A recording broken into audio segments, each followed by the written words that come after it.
There were reports of a shooting. It sort of knocks you. Things can get under your skin. Most people know when I'm pretty upset. You can't fake empathy. I had an extraordinary team of people around me. I became very aware of sexism and the impact that it had on women. Putting a token woman on a board is not a good thing to do. I just reimagined them as the two old men from the Muppets. Something I've never said in the hundreds of interviews that I have conducted. You are the reason that I'm sitting here today. Why?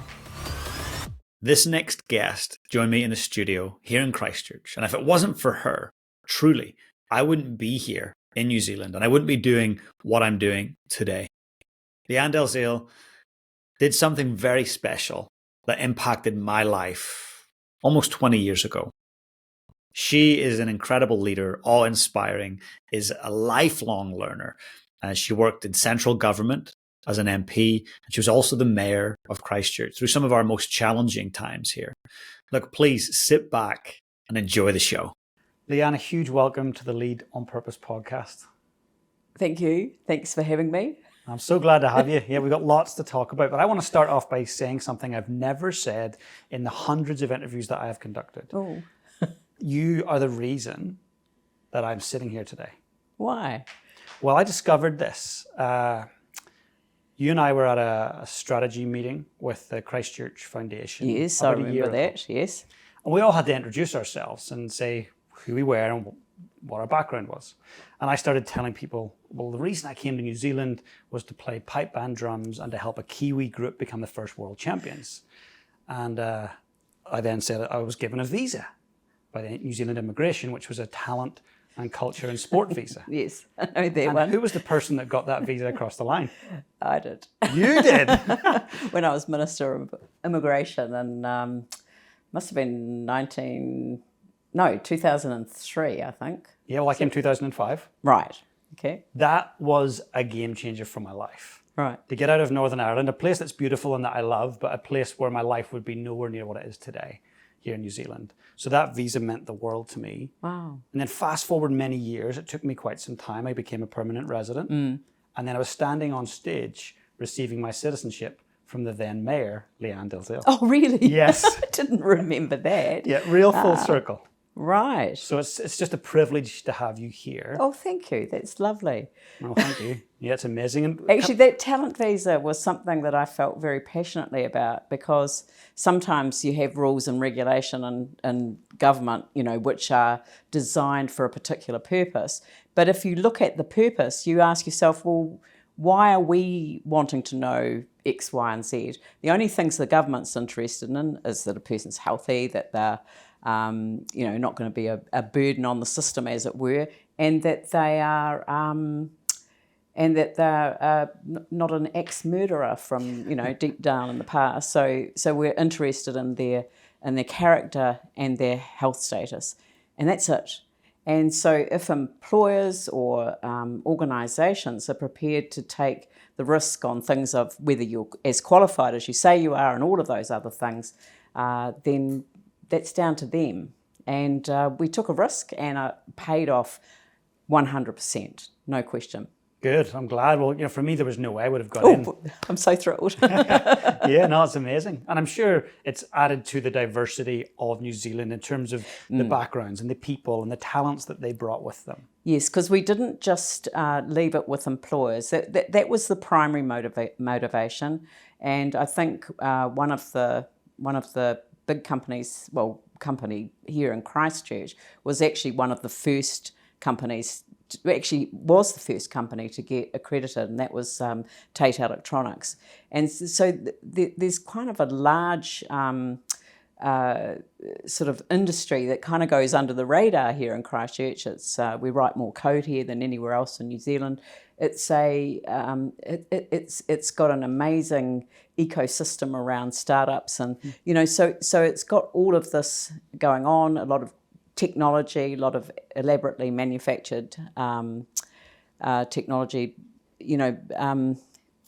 elaborately transformed technology, God, get it the right way.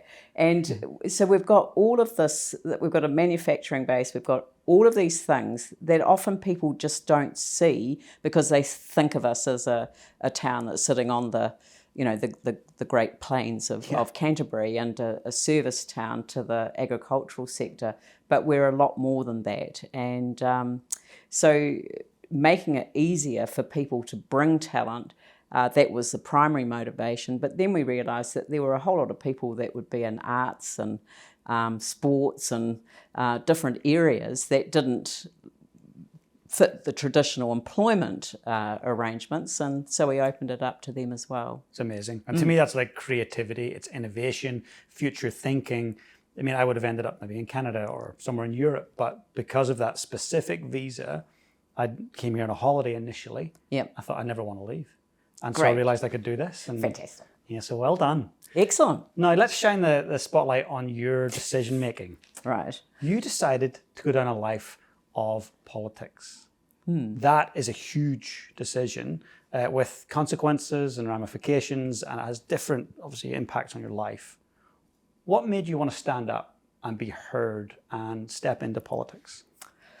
Well, it was actually a total fluke, so I hate to shatter your dream there.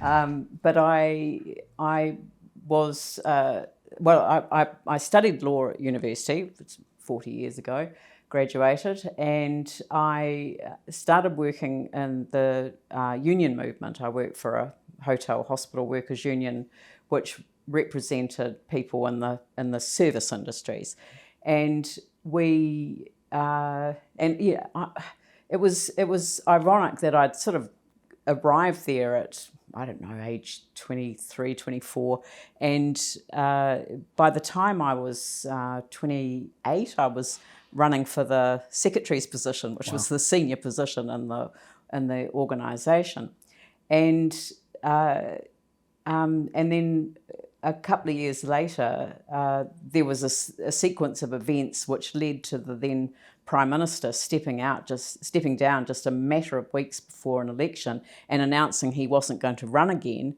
And all of a sudden, a few people started looking at me saying, well, are you going to run for the seat? And originally I said, no, I'm not interested. But I had enough people persuade me to put my name forward, and I got selected on the 19th of September, 1990. So it's a significant date because the 19th of September is actually Women's Suffrage Day. Wow. So I've always had that as an anniversary of my selection. That's amazing. But the only reason it was the 19th of September was because the selection meeting was actually on the 18th, but it went after midnight. So technically I was selected on the 19th. And the election was on the 27th of October. That's like It's a little window. 5 weeks. And it was just a short, sharp campaign. And all of a sudden, I was a member of parliament. And if you'd asked me at the beginning of that year, in 1990, was I going to be a member of parliament by the end of the year, I would have said no. But it happened. Something changed your mind, and I think that's what I'd like to just jump into for a second. You went from, that's not for me, to all these people going, we need you to do that. What flipped the switch? Were you like, you know what, okay, I'll give it a crack? Well, I guess I sat down with another member of parliament, Larry Sutherland, who since passed away, became a very, very close friend, and his wife, Verna. And I was then married to my first husband, and the two of us went over and talked to them about what life was like. Because, I'd only relatively recently got married, and I wasn't sure about what it would be like. And so we had a talk, and I remember Larry also had a union background, and I remember him saying to me that it was like when you dealt with problems that union members would come to you with, they would be narrowly focused around employment issues. He said that when you become an MP, then the range of issues that people will come and talk to you about just expands exponentially. And he said, though, that the skill set that you develop in working through issues with union members, negotiating, advocacy, all of those skills, they all come into play in a parliamentary sense. Amazing. So it was kind of, it became something that I hadn't really considered doing, to something that I knew I could do. And then I was relatively politically aware, but I knew that the incoming national government, as it was then, was going to decimate the Labour Party. And I knew that they were going to change employment law. So the Labour Relations Act, or whatever it was back in the day, that was going to change.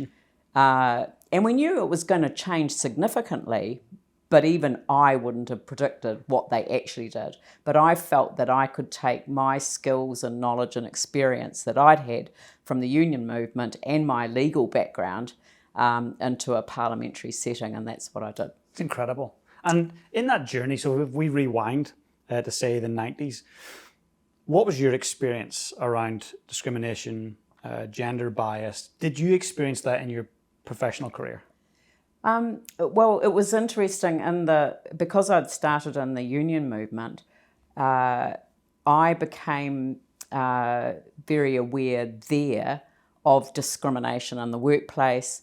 I became very aware of sexism and the impact that it had on women working in the hospitality sector. A lot of women could feel very vulnerable with aggressive employers. Sometimes if you're in a small business and you're pretty upfront and personal with an employer working alongside, then life can get pretty uncomfortable if there's been a crossing of a line. Yeah. And there was a reasonable amount of that back then. It has improved over time to the extent that people can now speak about it. Yeah. But if you think of how long it's taken to get to the #MeToo moment, it always feels like that there might be several steps forward and then there's several steps back, and you're never quite sure about where you might sit at any one time. I mean, I remember in the 70s they had the women's conventions, and there was a lot of focus on the FOL, as it was then, the Federation of Labour. They were very focused on women's rights, and there were women's branches and women's organisations or women's councils being set up around the country, and there was representation being put on the executive of women. I mean, I remember getting elected to the National Council of Women. There were only 3 other women on it. Wow. And that's and one was there because they were appointed from the Women's Council, and one was the Vice President, Sonia Davies, and the other one was one of the other trades councils had elected a woman. So, and all the rest were men, and wow. the average age dropped, to about 70 when I arrived. Wow. No, it's interesting you say that. So I spent a lot of time in boardrooms and with executive leadership teams around New Zealand and Australia. I still see too many biases on those boards. I see too many males. I see too many, 60 plus. And I'm just like, we need some diversity here. We need diversity of gender, of age, of colour. Yeah. And I'm trying to say to them, it's going to be an advantage. It is an everyone. advantage. Every bit of research that's been done on this is a former Minister of Women's Affairs speaking. Love it. But every single piece of research that has been done shows that diversity brings more profit to your business. So even if you're just looking at it from a bottom line point of view and you don't care about equity, then it pays off big time. And that's because if you're all kind of the same around the table, that encourages groupthink. And when you're all wrong, you're all wrong. 100%. And whereas if you've got diversity, different backgrounds, different genders, different perspectives, and that comes from race as well. People's life experiences, I don't know, there are some people who just are, sort of your bullshit detectors. Yeah. And you need someone like that sitting on a board who's prepared to call it out. Now, putting a token woman on a board is not a good thing to do, and there's been a lot of research again done on what is a minimum. So if you're talking I don't know, different board sizes, I guess, but they say that you need at least 3 women on a board to start to change the dynamic of how the board operates. That makes sense, 100%. And it's interesting that I just don't see it changing fast enough yet here, but hopefully it will, and we get more people to the table. But isn't this strange? I mean, I was having these conversations over 20 years ago, 30 years ago. What do you think keeps it? What do you think is holding us back? Well, I think that every time those that benefit from the status quo start to fear losing their position, It's a power thing. Something tips, yeah. Yeah, I would have to agree with that. I've seen it in different circumstances. What have you? There is an exception that it's called the glass cliff. Do you know about that? No, tell me about that. So you know the glass ceiling, Yes. you know, where women gaze up through there. Well, the glass ceiling is when a company's about to go off the cliff, it's about to fall over, and that is the time that they'll employ a woman chief executive. Wow. Wow. Or a woman chair of the board. Wow. Yeah, and actually those that do better than those that don't. That's amazing. So there are a lot of women who have actually salvaged, what would otherwise be a disaster, but they wouldn't have got the job if the company had been doing really well. Wow. It's just, there's a lot of that. Yeah, it needs to change. It's interesting. And I imagine you have met hundreds of thousands of people in your leadership positions. What have you learned about human behavior over the years? Well, quite a lot. I mean, I wouldn't make judgments, I just make some observations, but there are some people that will behave in a particular way because of who's looking at them rather than how they really feel themselves. And you can usually tell. Always. I've always noticed that anyway. But why do you think they do that? I don't know. Sometimes it can be because of positions that they hold. I've always said that leadership isn't a position that you hold. It's a mark of character. And but I've met people of great character. I've been very fortunate in that regard. And do you think character's a trait that you're born with, or it's one that you shape as you go through life? I think it's both. Right. So, but I mean, that this is the nature versus nurture argument. I'm not an expert on this, but it does seem to me that if you grow up, there are certain things that happen when you're growing up that do shape your character and what you're going to develop into. But it can also be the basis for sending you off into 2 completely different directions. And sometimes it can be a not so good direction, and other times it can be very good. So, and sometimes people will fight against what they've had instilled into their character as they're growing up. But I'm thinking for myself, one of the advantages that I had was that as a member of a large family, I've got 3 brothers and 3 sisters. Both my parents wanted all of us to go to university. So there was no sense of discrimination in that regard, and quite often I would find, particularly people who are slightly older than I am, their parents wouldn't necessarily single them out for a university qualification as opposed to, something else, having and maybe treating the boys differently. Yeah. Yeah, setting one set of expectations for the boys and another for the girls. Well, I didn't have any of that. Yeah, and it's a good thing. That shaped your life hugely. I think that has really helped. You know what I really admire about you? So we were chatting before we hit record. So you got your law degree 40 years ago.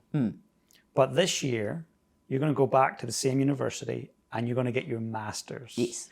That is the ultimate learner's mindset, like a lifelong learner. Well, lifelong learning is a thing, and it's really important that we never close our minds. I always say that an open mind isn't an empty mind, but we should never close our minds, and we should never think that we know everything. And I think that there's some benefit in study, the sort of the research side of things, because I haven't done that before. I've got an undergraduate degree in law, doing international law and politics, and I'm sort of freaking out about dissertations and various other things and working out what I want to research. But there's a lot that's fascinated me in my life, and this will be an opportunity to do something a little bit deeper with it. It's good. Amazing. Oh, it's amazing. And you said a moment ago, and it was really refreshing, you said, James, I still don't really know what I want to do. And I'm like, that's so great to hear. Like, more of us need to hear that. You don't need to have all the answers about what your life is about. No, you don't. And I often say that to kids, when I go in and speak in schools and things, I say, I left school at, I don't know, the end of the sixth form year. What do they call that? Year 12. Mm-hmm. And I had no idea what I wanted to do. And then my mum said, my school closed and I didn't want to start a year 13 at a new school and make new friends. I couldn't be bothered. Fair. And so mum said, why don't you go and work for a year before you go to university? And then she said, there's a job in the paper for a stamping and registration clerk, a job that doesn't exist anymore, in a law firm, and your auntie used to do that job down in Dunedin. And I said, I'll apply for that. So I did, and I thought, law, I could do law. Amazing. And that's the only reason that I did a law degree. I had no idea what I wanted to do. I love that fluidity that you kind of roll with it, essentially. Like, yes. Let's see what's happening. Have you always been like that and carried that through your life? You've kind of just seen what comes your way in terms of, hey, that's an opportunity. Oh, that's interesting. I might pursue that.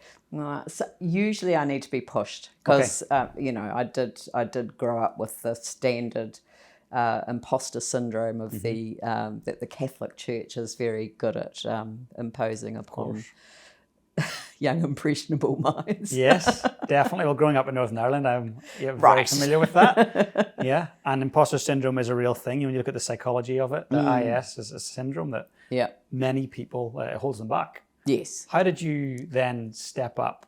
You've been in Parliament. I'm sure you've seen all sorts of things unfold. How did you step up into that arena and then deal with some of these individuals who were power hungry, who did want to suppress? I'm sure you came across that in your career in Parliament. Yeah, because I started so young, I had a lot of experience, in the House, in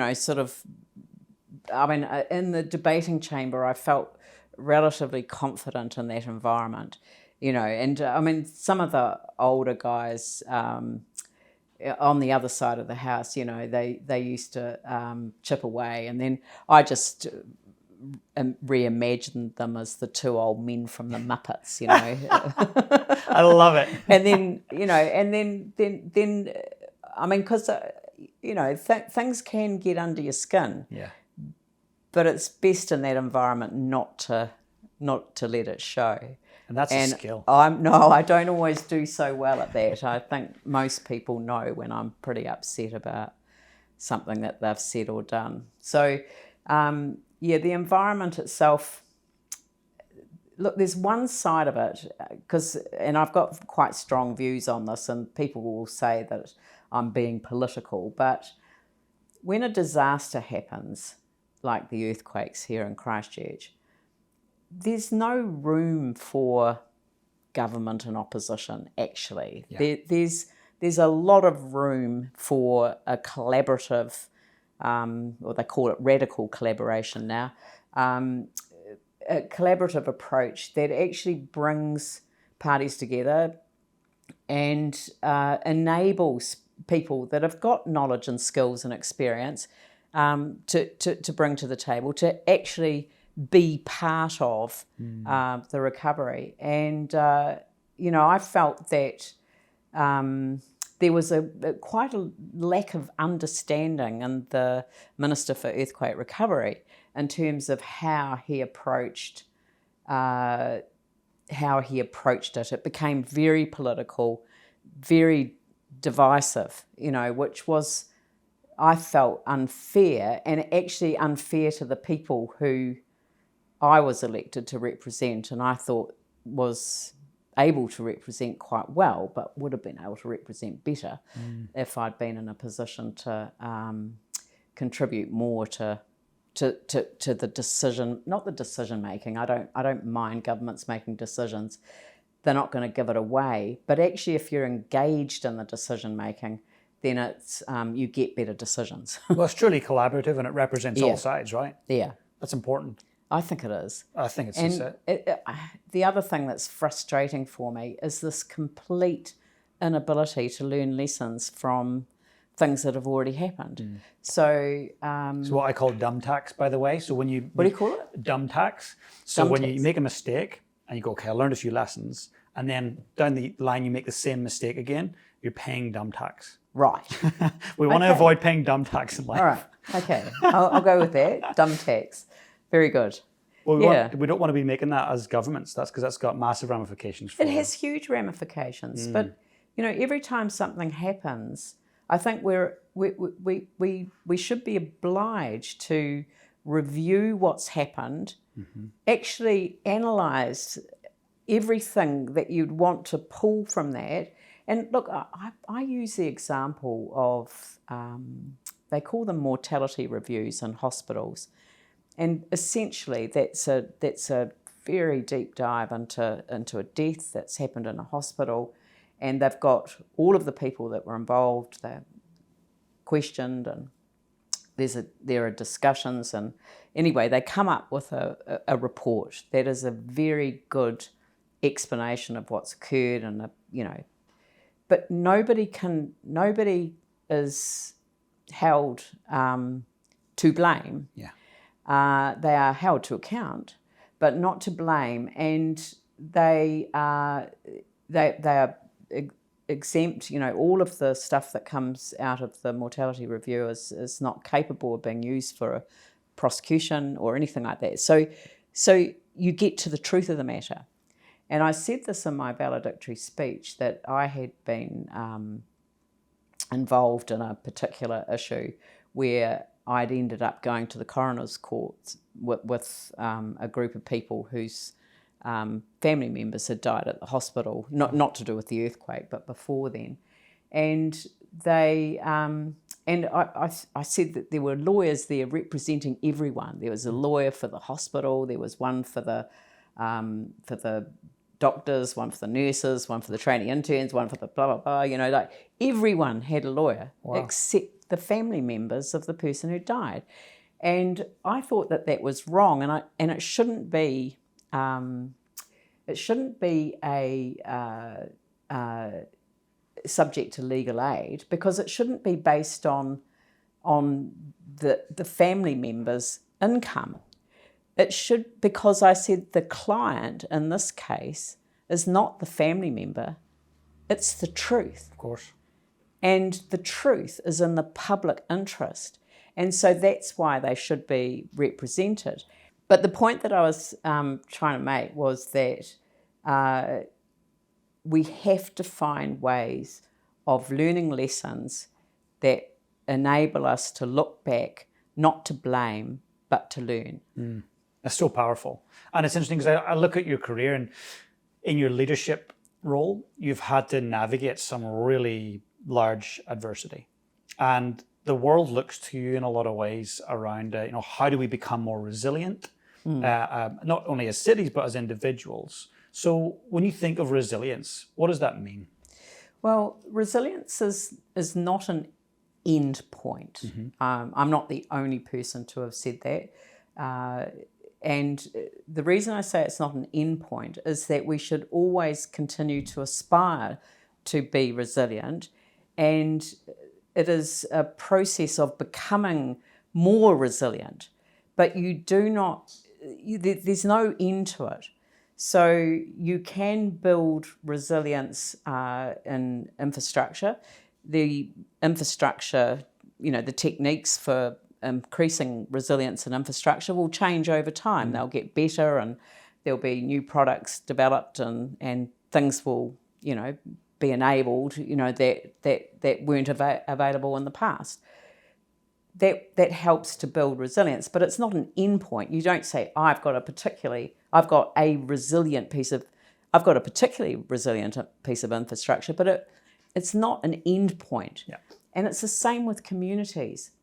Communities can build resilience, but actually resilience is built on the social capital, the relationships that people have with each other in their local communities, the relationships their local community has with decision makers, councils, governments, whatever. And it's the strength of those relationships. Can they call upon each other in times of need?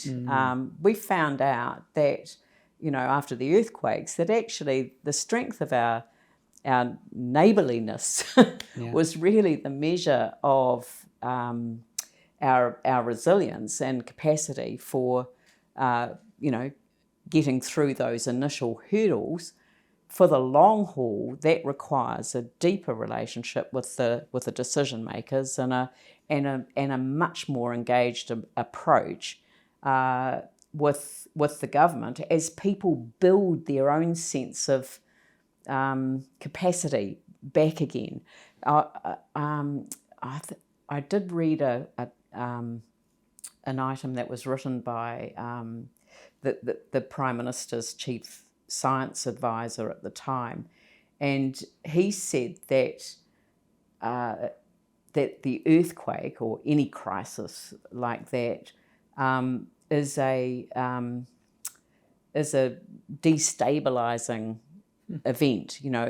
It sort of knocks you, but you can't make the recovery add to that sense of losing your ability to do things for yourselves. Yeah. You've got to build that back up, and that's why empowering it's a disempowering event, and so empowerment is the antidote. That's the solution there. Yeah. What about from a personal point of view, your own resilience? When you are the leader and something horrific happens, an event on your watch, how do you respond in the immediate moments? I kind of depends which one, what the issue is, because sometimes, the one event that that I'll never forget, and I do get a bit emotional when I think about it, is the 15th of March, which was an attack by a white supremacist terrorist on a group of Muslims and two mosques in Christchurch at their time of prayer. So they had gone for Friday prayers, and he burst into the first one. He killed 51 people, Wow. Injured many others, and impacted the lives of everyone who was present at both mosques, and their families and their wider community, and the whole of the city felt it. So to be honest with you, when I first was told that there were reports of a shooting at the mosque, I didn't believe it. It was just unbelievable, literally. And as time went on and I started to realise just how serious it was, it was, there was a real sense of, well, I don't know, helplessness. There's, what can you do? Which isn't a very good leadership thing to say. This is a human experience, though, right? It is. I felt it very much so because, I had friends in the community, and you just don't know where this is going to go, but I did know that people would want to come and express their feelings of sorrow, and so we didn't really want to direct them to the mosques, because they would be crime scenes, and Yes. the police would have them cordoned off. So we suggested a wall by the Botanic Gardens, which had the hospital in the background, and so it was kind of there was a connection, a place of connection. Well, it suddenly became the backdrop for this overwhelming expression of support and compassion from the city to a group of citizens who had been attacked in this way, and the response from the wider community was incredible. And it was love. Like all I Yeah. experienced was this outpouring of love and compassion. And what can we do? Well, it was 1 week later when the call to prayer.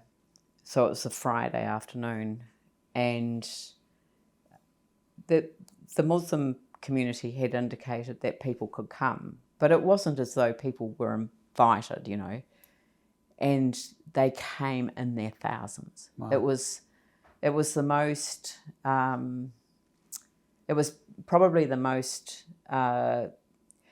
moving and cathartic moment of a city's response to such a travesty. And you know, we were very fortunate as a city and as a country that we had the Prime Minister that we did at the time. And how do you feel about your response? Like in those moments where you're like, okay, take a breath now, I've got to front up. How do you feel like that you responded looking back on it? Well, on the Saturday morning, we'd got as much information as we possibly could, and I did a press conference. And I've played it back since, not recently, but I felt that I was able to communicate factually what had occurred, but at the same time to express all of the things that needed to be expressed, and to really, in many respects, it was very much a reinforcement of what the Prime Minister had said the night before, but it was to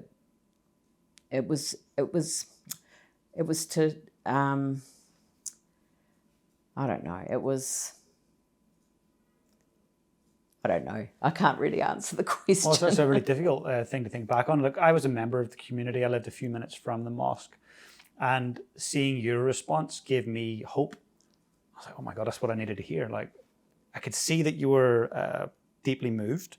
I heard the facts, but I could also see that, hey, we have to move forward. We have to find a way to actually step into the future together. And you should be deeply proud of how you responded. I don't know how you did that in such a short space of time. But certainly as a member of the community, looking to you as a leader, I was like, well, you did exactly what I hoped for today. Well, I had a great team too. So that's the other thing. And I think, I know that, you'll talk to people who've held leadership positions, and they will inevitably say that there is never one person on their own. Yeah. And I had an extraordinary team of people around me. And some very good leadership in the police and the district health board and others, and we were able to connect and support each other as well. Incredible. So, when you reflect back on that moment and your response, and looking at what unfolded since, what was the greatest lesson you've learned from that? I think that, and this is not so much me, but also the Prime Minister, is that empathy is an absolute. You need to look. That there isn't a member of the Muslim community locally that did not think that Jacinda Ardern was their Prime Minister. She was their Prime Minister, not someone else's Prime Minister. She was their Prime Minister, and she was there for them. and she understood exactly how they felt. I mean, I remember going into the community college with her, and she spoke. The place was still. I mean, there was a lot of noise when we walked in, and they quietened for her. She spoke.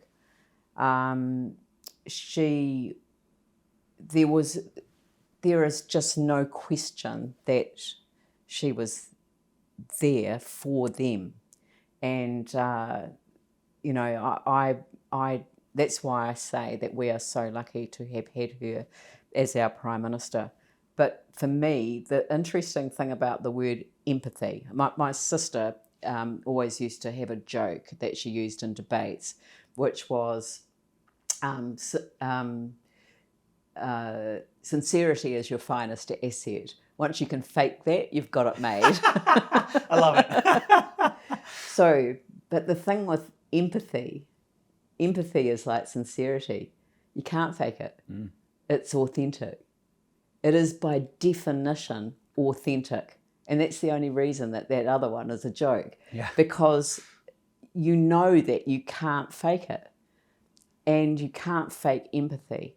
And they understood that. Everyone understood that. We all understood that. The media understood that. And that's what was communicated here and across the world. And I have travelled a bit, and I've spoken to leaders in other cities around the world, and that sense of empathy rippled out across the world, and people gathered in town squares and different places and lit candles for those who had been lost here. And that to me is the most extraordinary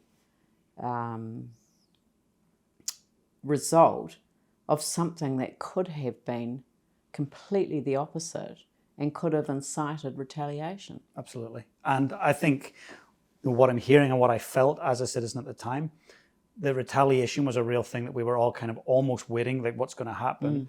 But the difference was leadership. It came down to leading on purpose. It came down to yourself here right on the ground, and it came down to Jacinda. And that's probably for both of you, two of your most memorable leadership moments, I imagine. Very deeply harrowing, but incredibly defining as well. So well done. Can I ask you one last question, please? I like to ask this at the end for all guests. So for a moment, join me. We're going to fast forward into the future, many, many years into the future. And you're highly aware that it's your last day here on Earth. And a very young person comes into the room. They might be 10 or 11 years old. And you really care for them, you love them. And they say, Lianne, how do I lead my life on purpose? What would you say to them? I would say lead your life with courage. Don't be afraid to give things a go. Don't be afraid to open your mind to new ideas. Don't be afraid to let people in. Sometimes that can take courage, especially if your own position is different from others, work these things through, but courage of your convictions, it's important. The empathy, learn to walk in other people's shoes. I think it's really important that it isn't just an academic view, it's a true understanding of where people are from and where you might travel together. So I love it.